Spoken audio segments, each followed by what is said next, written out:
Hello everyone, কেমন আছো তোমরা সবাই? আশা করি খুব ভালো আছো। আমিও খুব ভালো আছি। আমার নতুন একটা ভ্লগে তোমাদের স্বাগত। আজকের ভ্লগটা এখান থেকেই শুরু করছি। তো সকালে ঘুম থেকে উঠে কিছু জামা কাপড় ছিল, তো সেগুলোই ভাঁজ করে নিলাম। তারপরে ঘরটা ঝাড় দিয়ে নিচ্ছি। আর জানলায় দেখছি অনেক ঝুল হয়েছে, তো ঝুলগুলো একটু ঝেড়ে নিচ্ছি। জানলাগুলোয় প্রচণ্ড ঝুল হয়, তো প্রতিদিন ঝেড়ে নিই যেদিন আর কি সময় থাকে। তারপরে এই যে ঘরগুলো ঝাড় দিয়ে নিচ্ছি। এই যে বাবা মার ঘরটা আমি গুছিয়ে দিচ্ছি, বিছানাটা তুলে দিচ্ছি। তারপরে এই যে জানলাটা এই জানলাটাও দেখছি একটু ধুলো হয়েছে, তো জানলাটা ঝেড়ে জানলাগুলো দিয়ে দিচ্ছি। আর এইদিকে মা ছিল, তো মায়ের সাথেই আমি কথা বলছিলাম আর কি। তো এই যে আমার জানলাগুলো দেওয়া কমপ্লিট হয়ে গেছে, আর ওই ঘরটাও ঝাড় দেওয়া কমপ্লিট হয়ে গেছে। তো ডাইনিংটা ঝাড় দিয়ে নিলাম। এই যে ডাইনিংটা আমার ঝাড় দেওয়াও হয়ে গেছে। তারপরে এই যে ঘরটা আমি গুছিয়ে ঝাড় দিয়ে নেবো আর কি। বিছানাটা একবারে গুছিয়ে নিচ্ছি। তো আজকেও মা বড়ি দেবে, মানে প্রতিদিন আমাদের যখন দেয় দিয়েই যায় প্রতিদিন বড়ি। তো আজকেও মা বড়ি দেবে, তো অনেকটাই লেট হবে নিচে আসতে। তো আমি একবারে এই যে ঘরগুলো গুছিয়ে ঝাড় দিয়ে নিচ্ছি। আর এই যে নিচে ফ্যানটা, টেবিল ফ্যানটা আর কি নামিয়ে রেখেছি, কারণ কালকে অতটা গরম পড়েনি, ঠান্ডা ঠান্ডায় আবহাওয়া ছিল রাতে। তো এই যে তার জন্য টেবিল ফ্যানটা আর কি নিচে নামিয়ে রেখে দিয়েছিলাম। তো এইদিকে আমার বিছানাটা গোছানো হয়ে গেছে। তারপরে এই যে ঘরটা আমি ঝাড় দিয়ে নিচ্ছি, সব গুছিয়ে একবারে ঝাড় দিয়ে নিচ্ছি এই যে। আর পর্দাগুলো খুলে দিলাম, একটু আলো ঢুকবে ওই জন্য পর্দাগুলো খুলে দিলাম। তারপরে এই যে কিছু জামা কাপড়, বেশি কিছু জামা কাপড় ছিল না, অল্পই ছিল, তো জামা কাপড়গুলো এই যে মেলে দিচ্ছি। আর এই যে মা বড়ি দিচ্ছে, প্রতিদিন আমাদের বড়ি দিতে হবে। তো এই যে মা বড়ি দিচ্ছে। আর এই যে মা মাছ এদিকে বার করে রেখে গেছিলো ফ্রিজ থেকে, আর মোচাটা ভাপ দিয়ে রেখে গেছিলো। তো এই যে আমি রান্না বসিয়ে দিলাম খাওয়া দাওয়া করে। এই যে আমি রান্নার দিকে বসিয়ে দিয়েছি, আর মাছটা ভাজতে দিয়ে এই যে মাছের মশলাটা আমি করে নেব।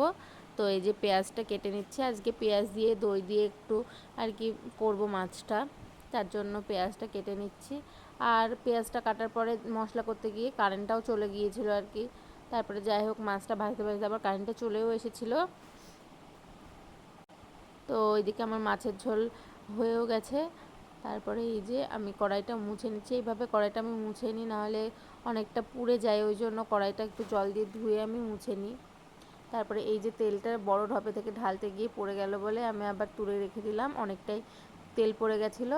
তারপরে এই যে শাক ছিল, তো শাকটা ভেজে নেব। এই যে লাল শাক নিয়ে এসেছিলো, তো লাল শাকটা ভেজে নেব। তো ওইদিকে লাল শাকটাও আমার হয়ে গেছে, আর এইদিকে মোচাটা ভাপ দিয়ে রেখেছিলো, তো মোচাটা এইদিকে বসিয়ে দিলাম। আর আজকে রান্না বান্না করতেও অনেকটা লেট হয়ে গেছিলো। তো এই যে মোচার ঘন্ট করেছিলাম, শাক ভাজা আর মাছের ঝোল। তো এই ব্যাস এইটুকুই করেছিলাম। আর এই যে একটু ঘি দিয়ে নামিয়ে নিচ্ছি। তো এদিকে রান্না কমপ্লিট করে এই যে আজকে অনেক বাসন হয়েছিলো, আজকে অনেক লেট হয়ে গেছিলো, আবার এইদিকে অনেক বাসনও হয়ে গেছিলো। সকাল থেকে প্রচুর বাসন হয়ে গেছিলো। তো এই যে বাসনগুলো আমি মেজে নিচ্ছি, আর কড়াইটা রেখে দেবো, তো কড়াইটা পিষিয়ে এসে মেজে দেবে। আর এইগুলো আমি মেজে নিচ্ছি। আর মা একটু সকালে বেরিয়েছিল বলে আমার কাজ করতে অনেকটা লেট হয়ে গেছিলো আজকে। আর বাসন হয়েছিল আজকে অনেক বেশি, মানে যেদিন বলে না লেট হয় সব দিক থেকে লেট হয়, তো আজকে অনেকটাই লেট হয়ে গেছিলো। তো এই যে বাসনগুলো মাজা ধোয়া আমার কমপ্লিট হয়ে গেছে। স্নান করে উপরে গিয়ে দেখি মা এই যে বড়ি তুলছে। তো মেঘ মেঘ হয়েছে, দেখো আকাশটা কতটা মেঘ হয়েছে।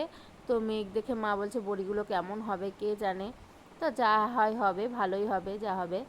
তো এই যে তারপরে আমি সন্ধ্যার সময় ময়দাটা মেখে আমি রুটি ভাজতে চলে এসেছি। এদিকে মেয়ের খাবারটাও বসিয়ে দেবো আর কি। তো ওইদিকে মা ওই যে তরকারিটা কেটে নিচ্ছে। আর এই যে আমি একবারে রুটি, এই যে তাওয়া বেলুন টেলুন সব এগুলো মুছে একবারে রুটি করব। আর এই যে আমি একটা কাগজ পেতে নিই, কারণ ময়দাগুলো নিচে পড়ে না, নোংরা হয় না, ওই জন্য কাগজ পেতে নিই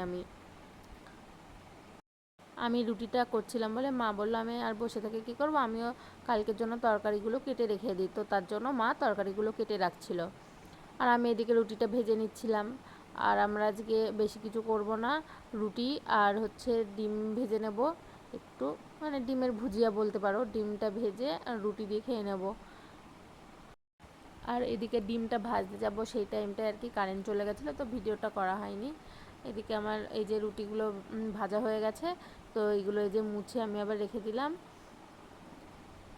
আর রুটিগুলোও আমি ঠিকঠাক করে রেখে দিচ্ছি, মানে রুটিগুলো যেহেতু তাড়াহুড়ো করে রাখি তো একটু উল্টোপাল্টো হয়ে থাকে, তো সেটাই আমি গুছিয়ে রেখে দিচ্ছি।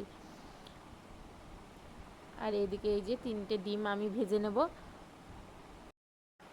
মা পেঁয়াজ লঙ্কা কেটে দিয়েছিল আর আমি ডিমটা এই যে ফাটিয়ে নিচ্ছি। বাবা বললো আর কি ডিম ভাজা দিয়ে আজকে রুটিটা খাবে, ভালোই লাগে ডিম ভাজা দিয়ে রুটিটা খেতে। আর এই যে মা শাক বাছছিল, সব তরকারি মরকারি কেটে শাকটা বেছে নিচ্ছিল আর কি। তো আমার ভিডিও আজকে এতটাই ছিল, ভালো লাগলে লাইক কমেন্ট অ্যান্ড শেয়ার করে দিও। তো আর আমার ভিডিওগুলো কেমন লাগে প্লিজ কমেন্ট করে জানিও, কমেন্ট করলে আমারও বেশ ভালোই লাগে, ভিডিও করার উৎসাহ পায় আরও বেশি। তো তার জন্য বলছি একটু কমেন্ট করো প্লিজ। তো আজকে ভিডিওটা এতটাই ছিল, টাটা।